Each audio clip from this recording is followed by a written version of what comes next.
नमस्कार साथियों, Vajpayee technical classes में आप सभी का स्वागत है। सपने वो नहीं होते जो आपको सोते समय देखते हैं। ये एपीजे अब्दुल कलाम जी का कोट्स है। सपने वो नहीं होते जो आप सोते समय देखते हैं, बल्कि सपने वो हैं जो आपको सोने नहीं देते। साथियों, मेरा सपना बस इतना सा ही है कि आप सब जो भी चाह रहे हैं वो सब आपको मिल जाए। जो लोग यूपीपीसीएल चाह रहे हैं वो यूपीपीसीएल में आ जाएं। जो किसी और डिपार्टमेंट में जो जैसे तैयारी कर रहा है उसे वैसे सफलता मिल जाए। साथियों, मैंने भी बहुत स्ट्रगल किया है। कभी मौका लगा तो हम आप लोग से लाइव जब बात करेंगे तो मैं आपको अपनी कहानी बताऊंगी कि कैसे कैसे सफ़र करके और हम कहाँ पहुँचे हैं।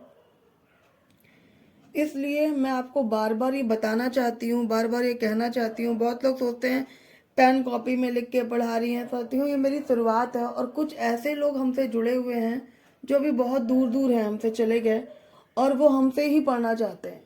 उन्होंने ही मुझे ये ट्रिक बताई कि मैम इस तरीके से करके आप में आइए और हम लोग की हेल्प करिए। तो मैं इस माध्यम से उन्हें बताना और कलेक्ट कर करके चीज़ों को आगे बढ़ा रही हूँ।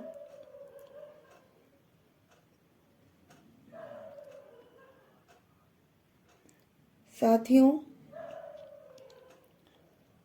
ये मुझे बहुत मेहनत करनी पड़ रही है आप लोगों के लिए, तो प्लीज़ इसको थोड़ा सा सीरियसली होके पढ़ें और मुझे रिजल्ट दें। जैसे मुझे बहुत सारे लोग मुझसे व्हाट्सएप पे आके जुड़ गए हैं और बहुत ही लोग मेरे को टेलीग्राम पे जुड़े हुए, टेलीग्राम पे भी मेरा चैनल है, उस पर जुड़े हुए लोग। तो जो मैं लोगों को देख रही हूँ उस वजह से मैं कई बार सोचती हूँ आज रहने देते हैं, लेकिन आप लोग का जो इतना ज़्यादा मेरे लिए, मुझे आप लोगों से जो इतना ज़्यादा प्यार मिल रहा है, इसलिए मैं और उधर बढ़ने की कोशिश कर रही हूँ। तो प्लीज़ साथियों, हम लोग अब टॉपिक पे आते हैं, क्योंकि ये चर्चा का विषय बहुत बड़ा है और अपने पास समय नहीं है। आज तारीख 13 हो गई और सुन रहे हैं कि फरवरी के फर्स्ट वीक सेकेंड वीक में एग्ज़ाम हो जाएगा। तो हम लोग अपनी तैयारी के लिए कमर कस लेते हैं, दिन रात एक कर दो। बहुत लोग कहते हैं मैम चैप्टर वाइज पढ़ाओ। प्लीज़ अभी चैप्टर वाइज पढ़ने का समय नहीं बचा है, लेकिन मैं इतने तरीके से बता रही हूँ, अगर आप लोग इसको ही देखते रहे ना तो काफ़ी कुछ आपका आपको समझ में आना स्टार्ट हो जाएगा।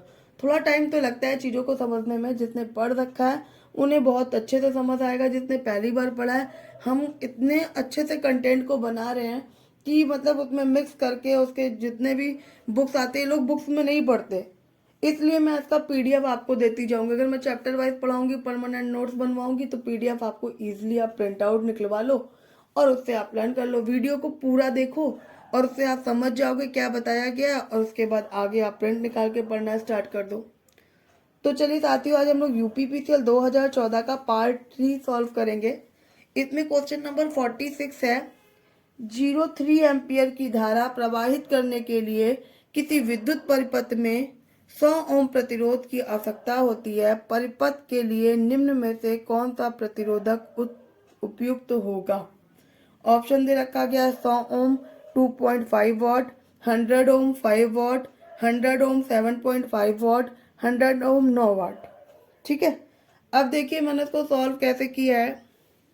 टाइम की वजह से मैंने सॉल्व भी कर दिया। इसमें आई दे रखा गया है, ये आई दे रखा गया है 0.3 एम्पियर। उसके बाद आर का मान दे रखा गया है 100 ओम और पी पूछ रहा है, पावर पूछ रहा है। इसमें पी बराबर प्रतिरोधक उपयुक्त होगा, तो पावर पूछ रहा है। पी बराबर होता है फॉर्मूला आई स्क्वायर आर।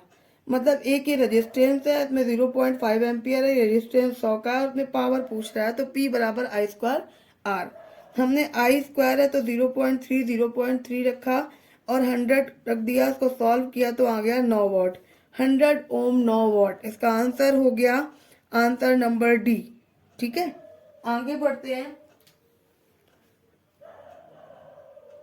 साथियों। ये जो फॉर्मूले मिलते जा रहे हैं इनको ब्रैकेट में ब्लॉक कर लेना। बहुत ज़्यादा वीडियो नहीं है, ओल्ड वीडियोस देख लीजिए तीनों पार्ट के।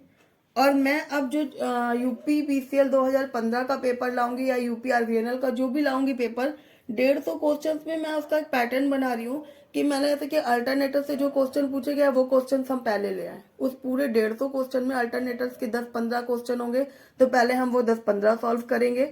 उसके बाद ट्रांसफार्मर में के जितने क्वेश्चन आएंगे वो ट्रांसफार्मर, और लास्ट में हम न्यूमेरिकल सेक्शन पूरा सॉल्व करेंगे और वहां पे हम न्यूमेरिकल की लिस्ट दे देंगे आपको। ठीक है, तो प्लीज आप लोग जुड़े रहिएगा। जो कल का वीडियो मेरा आएगा उस वीडियो में यही होगा कि जो भी पेपर हम उठाते हैं उस पेपर का हम पहले उस पेपर में से मान लीजिए 150 क्वेश्चन में 20 क्वेश्चन आ गए ट्रांसफार्मर के, तो वो 20 क्वेश्चन एक ही जगह सॉल्व करा देंगे। जैसे यहाँ पर कुछ आया इंडक्टेंस का आ गया, यहाँ ट्रांसफार्मर का आ गया, तो ऐसा नहीं होगा, वो एक ही साथ में होगा। ठीक है, तो उससे ईजिली रहेगा। नेक्स्ट देखिए, ट्रांसफार्मर में ब्रीथर का प्रावधान क्यों किया जाता है। भैया मैंने आपको ब्रीथर दिखाया था। ट्रांसफार्मर में ब्रीथर का प्रावधान जो होता है वो ट्रांसफार्मर में जो भी नमी जाने, बाहरी नमी को रोकने के लिए होता है। तो इसमें ऑप्शन देख लेते हैं। ऑक्सीजन देने के लिए, बाहरी नमी को ट्रांसफार्मर में टैंक में प्रवेश रोकने के लिए, ट्रांसफार्मर में बनी गैस को बाहर निकालने के लिए, नाइट्रोजन देने के लिए। तो भैया जो ब्रीथर लगाते हैं, ब्रीथर में सिलिका जेल या कैल्शियम क्लोराइड को हम डालते हैं। ये जब भी एक्चुअल अवस्था में व्हाइट होता है, जब नमी को सोख लेता है ये, तो ये हो जाता है ब्लू कलर का। इसकी एक फोटो मैंने अपने टेलीग्राम चैनल पे, अपनी लाइव वाली फोटो जो थी, जो हम लोग खुद साइड पे थे, वो फोटो भेजी है टेलीग्राम पे, आप लोग देख लीजिएगा। फिर टेलीग्राम से सभी लोग जुड़ जाइए, वहां से पीडीएफ मिल जाएगा। तो टाइम अभी कम है, तो आप लोग पीडीएफ पूरा वीडियो देखिए और पीडीएफ आपको वहां मिल जाएगा। ठीक है, टेलीग्राम अगर लिंक नहीं ओपन होता है तो वाजपेयी टेक्निकल क्लासेस करके आप लोग डाल लीजिएगा लिंक, आप और वहां पे ऐड हो जाइएगा, वरना पर्सनली मैसेज कर लीजिए। बहुत लोग कर भी रहे हैं, मैं उनको पीडीएफ दे देती हूँ। देखिए नेक्स्ट क्वेश्चन देखिए, 3 फेज स्टार संबंधित सर्किट के लिए क्या मतलब, इस 3 फेज स्टार सर्किट में क्या बराबर होगा, मतलब VL बराबर VP होगा कि IL बराबर √3 IP होगा, या IL बराबर IP हो गया, नॉन ऑफ दीज, या इसमें से कोई नहीं। तो भैया पहले हम आपको बताना चाहते हैं, जो भी ये सर्किट बना हुआ है, ये सर्किट जो होता है स्टार का सर्किट बना हुआ है। स्टार में 1 2 3 1 2 3, ये 3 लाइनें, और स्टार से ही ये न्यूट्रल का पॉइंट निकल के हमें मिलता है।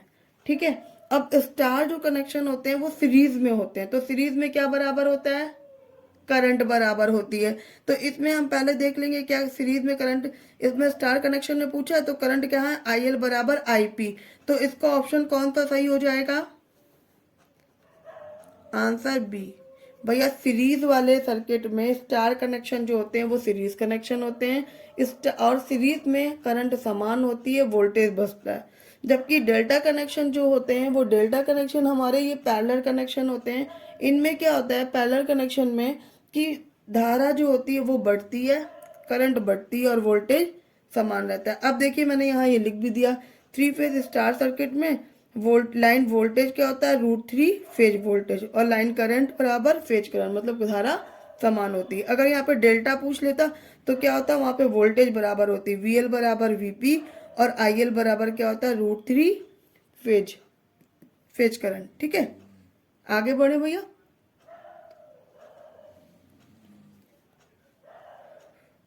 अच्छे से सुनिए, पढ़िए, कहीं दिक्कत हो पर्सनली मैसेज करिए, कॉल करिए, कोई दिक्कत नहीं है, कब किसी भी टाइम कॉल करिए। अभी भी आप मानेंगे नहीं, ये वीडियो आपके पास हो सकता है मॉर्निंग में पहुंचे, लेकिन अभी भी रात का 1:30 बजे और 1:30 बजे मैं इसको बना रही हूँ। ठीक है, निम्नलिखित में से कौन सा एक वर्णीय प्रकाश देगा, मतलब एक लाइन में प्रकाश देगा, sodium vapour lamp, mercury vapour lamp, GLS का फुल फॉर्म होता है जर्नल लाइटिंग सिस्टम। जब भी आप लेने जाओगे हाइलोजन टाइप का तो उसमें लिखा होता है GLS, और ट्यूबलाइट। तो इसमें एक वर्णीय प्रकाश का मतलब होता है मोनोक्रोमिक लैंप, जो एक सिधाई में प्रकाश देता है, वो होता है सोडियम वेपर लैंप। जो भी पार्क वगैरह में लाइटें लगी रहती हैं वो सोडियम वेपर लैंप होता है। हाईवे पे जो स्ट्रीट लाइट लगी होती है वो सोडियम वेपर लैंप होता है। ठीक है, अब देखिए मैंने इसको डिस्क्राइब किया है। GLS का फुल फॉर्म क्या है, जर्नल लाइटिंग सिस्टम।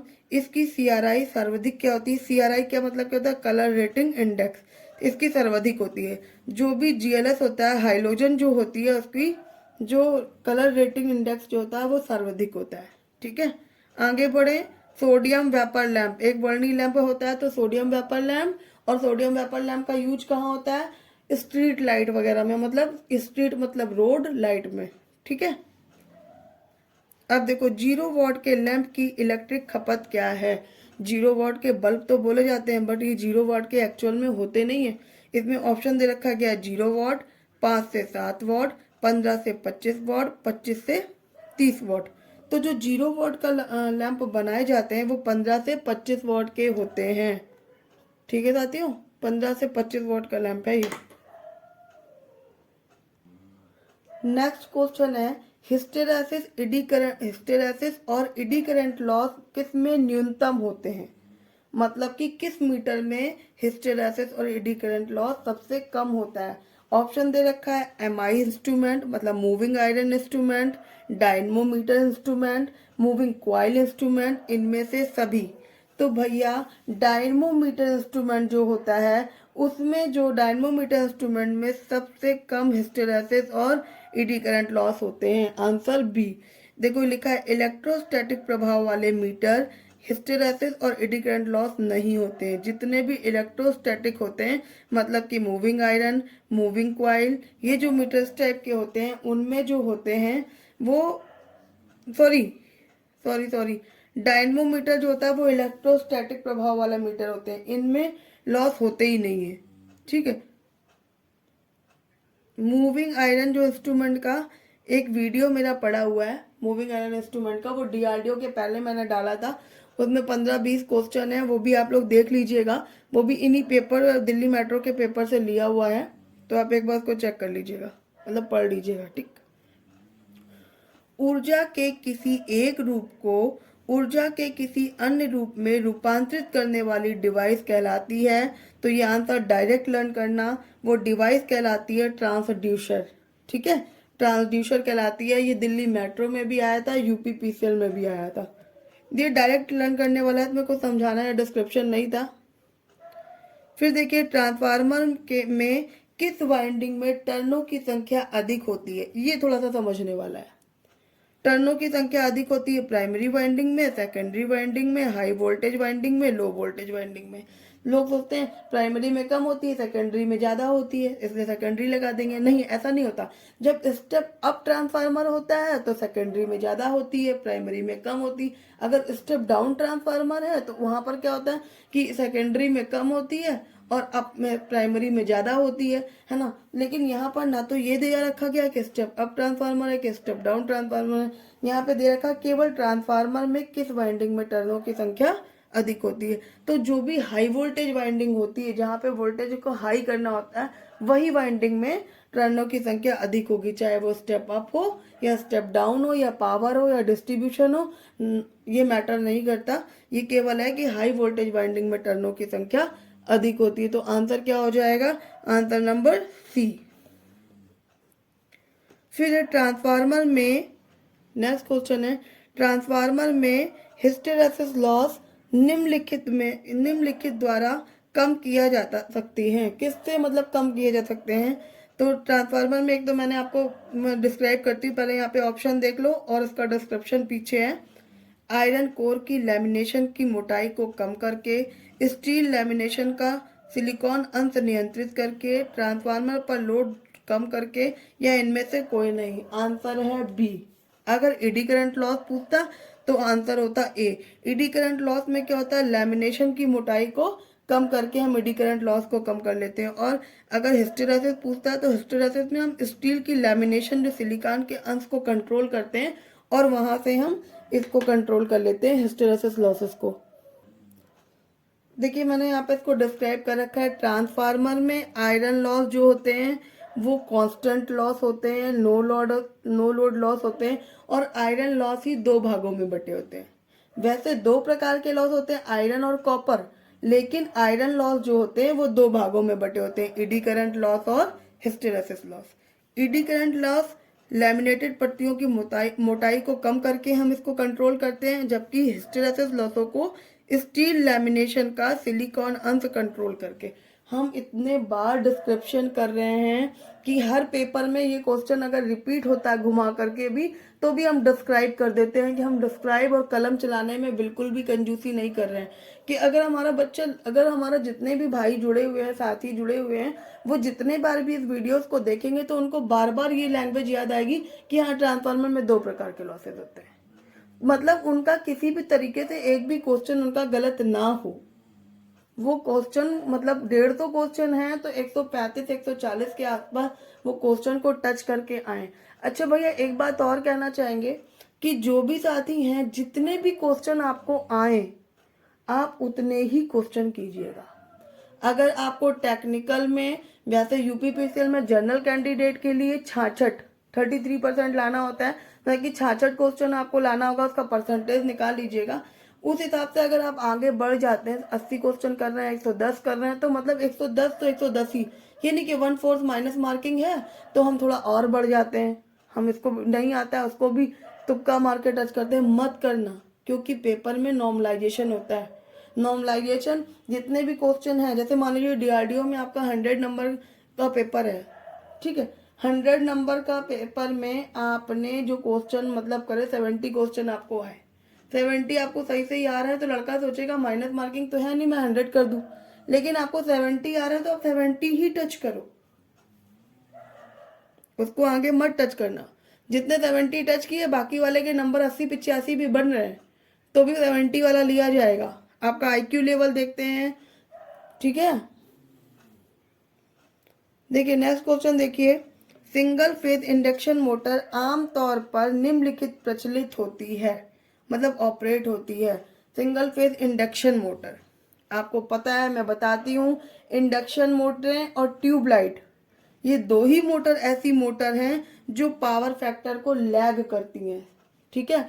जितने भी इंडस्ट्रियल एरिया होते हैं वहां पर जो सिंक्रोनस मोटर होती है, सॉरी, इंडक्शन मोटर और ट्यूबलाइटें जो लगती थी, फ्लोरोसेंट ट्यूब, वो ट्यूबलाइटें ही पावर फैक्टर को लैग करती हैं। अब देख लेते हैं option. Unity power factor 0.8 power factor lead करता है, यहाँ पे बढ़ाता है, तो मतलब ये अग्र है, तो ये तो होगा ही नहीं, यूनिटी पावर फैक्टर होगा ही नहीं। अब 0.8 पावर फैक्टर लैग, मतलब पीछे किया हुआ, या 0.6 पावर फैक्टर लैग, तो भैया यहाँ पर ऑप्शन होगा 0.6 पावर फैक्टर लैग, मतलब कि आपका ऑप्शन डी सही होगा, ठीक है। अब देखो मैंने यहाँ डिस्क्राइब कर दिया कि यूनिटी पावर फैक्टर जो होते हैं वो प्रतिरोधी भार के लिए होते हैं, और 0.8 पावर फैक्टर जब होता है वो लैग करता है, तो वो 3 फेज इंडक्शन मोटर के लिए, 0.3 3 फेज मोटरों के लिए, इंडक्शन मोटर के लिए नहीं, 3 फेज मोटरों के लिए है। और यहाँ पर सिंगल फेज मोटर दे रखी थी, ये 3 फेज मोटर के लिए। अगर 0.8 पावर फैक्टर लीड करता है तो कैपेसिटिव, वहां पे कैपेसिटर लगा हुआ है या कैपेसिटिव है। अगर 0.6 पावर फैक्टर लैग करता है तो सिंगल फेज मोटर। यहाँ पर सिंगल फेज इंडक्शन मोटर थी तो 0.6, अगर यहाँ पे केवल इंडक्शन मोटर होती तो 0.8 हो जाता, ठीक है, क्योंकि वो 3 फेज मोटरों में आती है, ठीक। नेक्स्ट क्वेश्चन देखते हैं, ये भी अल्टर उससे ही है,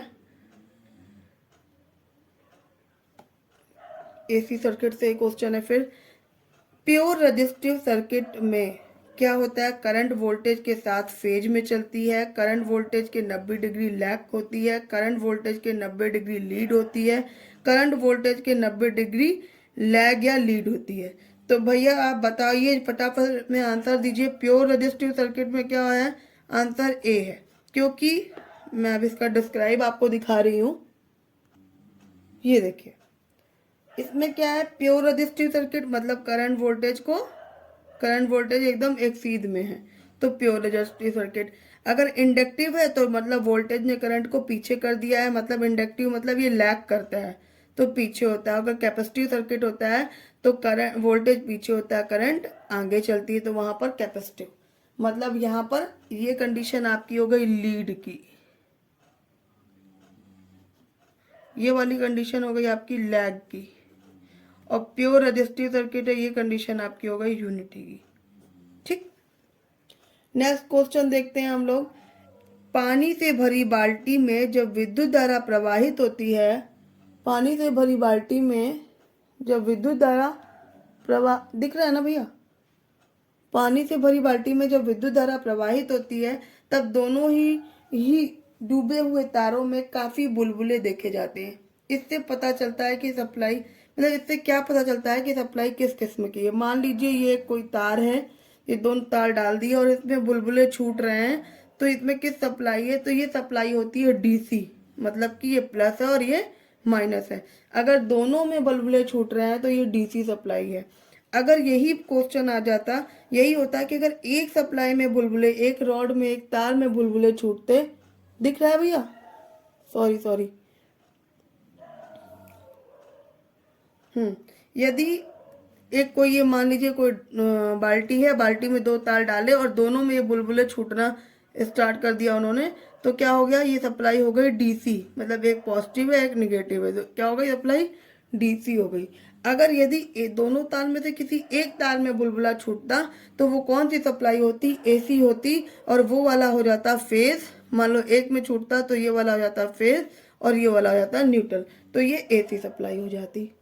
ठीक, नेक्स्ट क्वेश्चन देखिए, लोड को स्विच ऑफ करने पर स्पार्किंग होने के कारण क्या है? सर्किट में कोई लोड है, उस पर स्पार्किंग होता है। आपने देखा होगा घरों में आप हीटर लगाते हो, हीटर को जब लगाते हो मतलब उसमें प्लग नहीं लगा है, तार केवल लगा है, और तार लगाते हो तो स्पार्क करता है, लूज होता है, वो स्पार्किंग करता है, क्योंकि वो क्या होता है, वहां पर हाई इंडक्टेंस होता है। ठीक है, और अगर कभी कभी प्लग लगाते हो तो देखो वो ज्यादा इंडक्टेंस उसका ज्यादा होता है, तो वहां का प्लग जल जाता है, का ब्लैक ब्लैक हो जाता है। ठीक, अब इसमें हम ऑप्शन देखते हैं, हाई इंडक्टेंस के कारण, हाई कैपेसिटेंस के कारण, हाई रेजिस्टेंस के कारण, हाई इम्पीडेंस के कारण, उच्च प्रेरक, उच्च धारिता, उच्च प्रतिरोध, उच्च प्रतिबाधा। तो ये किस लिए होता है? इंडक्टेंस के कारण। भैया इलेक्ट्रिक सर्किट में ना, मतलब क्वाइल के कारण, हाई इंडक्टेंस के कारण ही स्पार्किंग होती है। नेक्स्ट क्वेश्चन है, कैपेसिटर लगाने का सबसे उपयुक्त स्थान कहाँ है? संधारित्र जो होता है उसको लगाने का सबसे उपयुक्त स्थान कहाँ है? तो मतलब प्रेरक भार से काफी दूर, इंडक्टर से काफी दूर, इंडक्टर से काफी पास, इंडक्टर भार के टर्मिनलों पे, और कहीं भी होता है। ठीक है, अब देखिए, मान लीजिए मैंने यहाँ पर एक इंडक्टर बनाया है, इंडक्टर बनाने के कैपेसिटर को यहाँ पर लगा दिया, यहाँ पर लगा दिया ये कैपेसिटर, और मतलब इस इंडक्टर के पास में, तो क्या है, इंडक्टर के भार के टर्मिनलों पे, ये जो भार है यहाँ पर जो भी लोड होगा, इसका एक टर्मिनल यहाँ होगा, एक टर्मिनल यहाँ पे, उसी टर्मिनल पे हमने कैपेसिटर लगा दिया, तो इसका ऑप्शन सी हो गया। भैया हम यहाँ बताना चाहते हैं, हमने बार बार सिंगल फेज मोटर पढ़ी है, सिंगल फेज मोटर हमने पिछले वीडियोस में बताई भी है, वहाँ डिस्क्राइब भी किया है। सिंगल फेज मोटर में रोटर होता है और वहाँ पर दो वाइंडिंग होती है, एक होती है स्टार्टिंग वाइंडिंग, एक होती है रनिंग वाइंडिंग। स्टार्टिंग वाइंडिंग में ही हम, जब स्टार्टिंग वाइंडिंग होती है उसी के हम कैपेसिटर लगाते हैं उसके लोड पे। देखना परमानेंट कैपेसिटर, ये पंखे में कौन सी मोटर प्रयोग होती है? Permanent capacitor motor. ठीक है, उसी तरीके ये भी बना के बताया। नेक्स्ट देखो, नेक्स्ट ये न्यूमेरिकल है, इसमें 2014 में पेपर का लेवल बहुत ज़्यादा नहीं था, बहुत इजीली था, लेकिन समझने वाला तब भी था।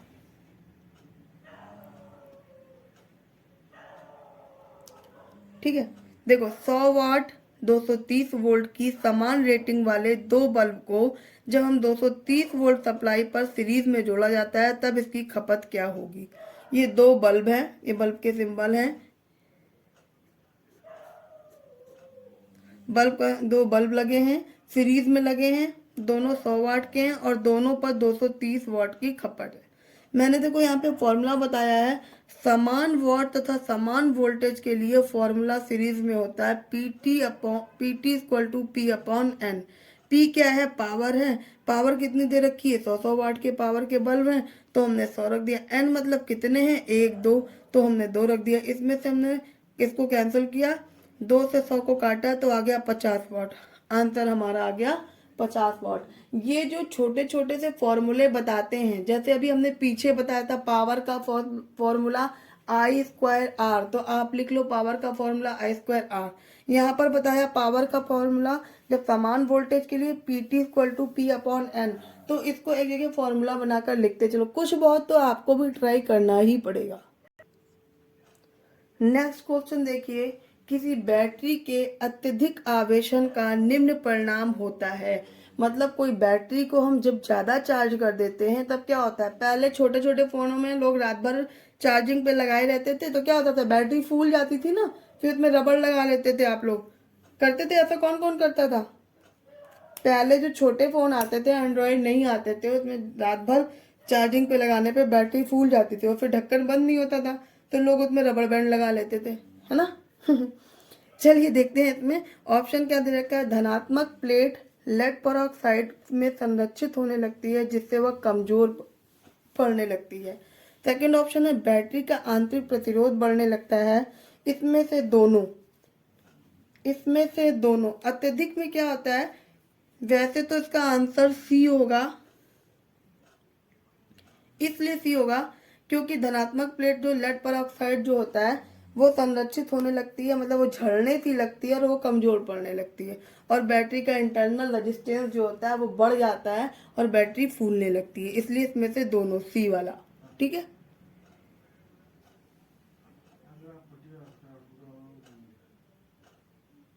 नेक्स्ट क्वेश्चन देखिए, लेड एसिड बैटरी को चार्ज करने के दौरान निम्न में से किसमें वृद्धि होने लगती है। ऑप्शन देखिएगा इसका, टर्मिनल वोल्टेज में वृद्धि, अम्ल का आपेक्षिक घनत्व मतलब स्पेसिफिक ग्रेविटी, प्लेट का भार, बैटरी का भार। ठीक है, होता ये चारों ही है, लेकिन सबसे ज्यादा असर पड़ता है अम्ल का आपेक्षिक घनत्व। साथियों ध्यान से सुनिएगा, ये चारों पर ही असर पड़ता है, चारों ही बढ़ते हैं, लेकिन मेनली क्या बढ़ता है, बैटरी का अम्ल का स्पेसिफिक ग्रेविटी बढ़ती है। अब हम लोग देखते हैं, इसको मैंने अच्छे से डिस्क्राइब किया है।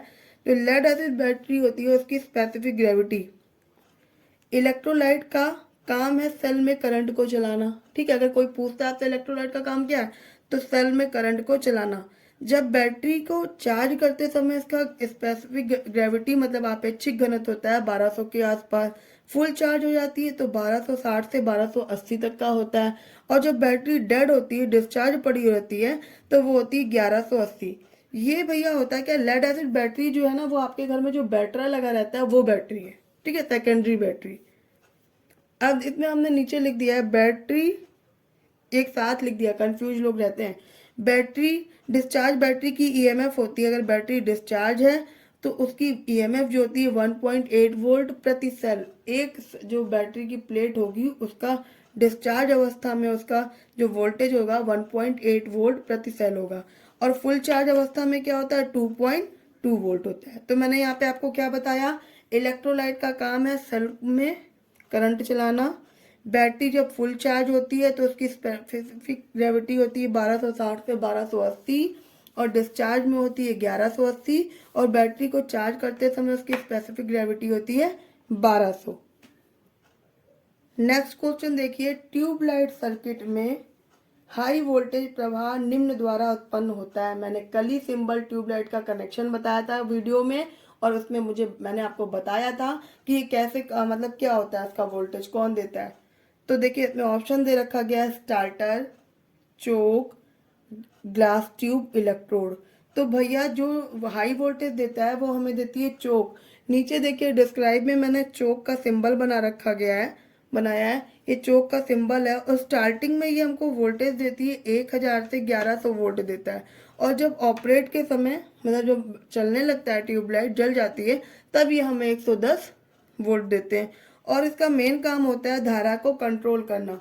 और क्या काम करता है, धारा को कंट्रोल करता है, क्योंकि जैसे ही वोल्टेज बढ़ेगा तो धारा ऊपर नीचे होगी ना, करंट कभी जब बढ़ेगा तो घटेगी, घटेगी तो बढ़ेगी, स्टेप वाला, तो धारा को कंट्रोल करता है। अगर मेन पूछ लेता है तो चोक का प्राथमिक कार्य होता है हाई वोल्टेज उत्पन्न करना। ठीक है, ये जो बॉक्स में बंद करके देखते हैं उनको अच्छे से देते चलो, सारे के प्रिंट निकाल लो। जो नहीं लिख रहे हैं, वैसे तो मैं चाहती हूँ आप लोग लिखो, लेकिन बहुत लोग वर्किंग होंगे या कुछ भी, तो उसको हाईलाइट करके पढ़ो। ठीक है, वैसे मेरी तो बहुत दिली इच्छा है कि आप लोग लिख के पढ़ोगे, तो मुझे उम्मीद है कि रुकेगा नहीं। किसी ऑटोमोबाइल का इग्निशन कॉइल निम्न रूप में से कार्य करता है, रेक्टिफायर में, डीसी से एसी कन्वर्टर में, स्टेप अप ट्रांसफार्मर में, और करंट ट्रांसफार्मर में। भैया ऑटोमोबाइल का जो होता है ना, इग्निशन कॉइल जो होती है, वो जो काम करती है वो स्टेप अप ट्रांसफार्मर में करती है। वो कार किस में करती है? स्टेप अप में। ठीक है, ऑटोमोबाइल का इग्निशन कॉइल जो होती है वो स्टेप अप ट्रांसफार्मर की भांति ही कार्य करती है। तो इतना क्वेश्चन आपको मिल गया। अब मैं कल और जितने भी वन लाइनर में इसके छोटे छोटे जो क्वेश्चन आए थे, यूनिट आई थी, रेटिंग आई थी कि मतलब किस रेटिंग पे होता है, यूनिट के क्वेश्चन थे 3-4, और के ट्रांसफार्मर की रेटिंग, ट्रांसफार्मर की दक्षता, तो वो मैं आपको डीआरडीओ के जो वन लाइनर वीडियो थे वहाँ पे मैं वो क्वेश्चन दे चुकी हूँ। बहुत सारे क्वेश्चन में डबलिंग थे, मैं आपको वहाँ करा चुकी। तो इन 150 क्वेश्चन के क्वेश्चंस को मैं आज यहीं पे एंड कर दे दी हूँ इस पेपर को, क्योंकि बाकी को मैं कई बार बता चुकी हूँ। ठीक है, अभी तक जो 33-34 वीडियो गए हैं उसमें मजे के क्वेश्चन आपके पास जा सके हैं, तो उनमें आपके पास ये क्वेश्चन पहुंच गए हैं। तो कल मैं यूपीआरवीएनएल का या यूपीपीसीएल का जो भी पेपर लेके आऊंगी उसको टॉपिक वाइज पढ़ाऊंगी।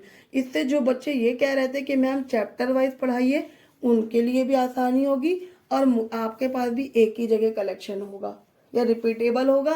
तो मैं एक जगह रिपीट कराती चलूंगी। ठीक, मैं रिपीट क्वेश्चन भी मैं करा दूंगी क्योंकि उससे आपका रिवीजन हो जाएगा। ठीक, कोई भी परेशान मत हो, सब एक साथ लग जाओ, जितने शक्ति के साथ लगोगे। इसमें मैं एक बोलना चाहती हूँ, कोट्स है, आसमान की ओर देखो हम अकेले नहीं हैं। आसमान की ओर देखो हम अकेले नहीं हैं, जो लोग सपने देखते हैं और कठिन मेहनत करते हैं, पूरे ब्रह्मांड उनके साथ है।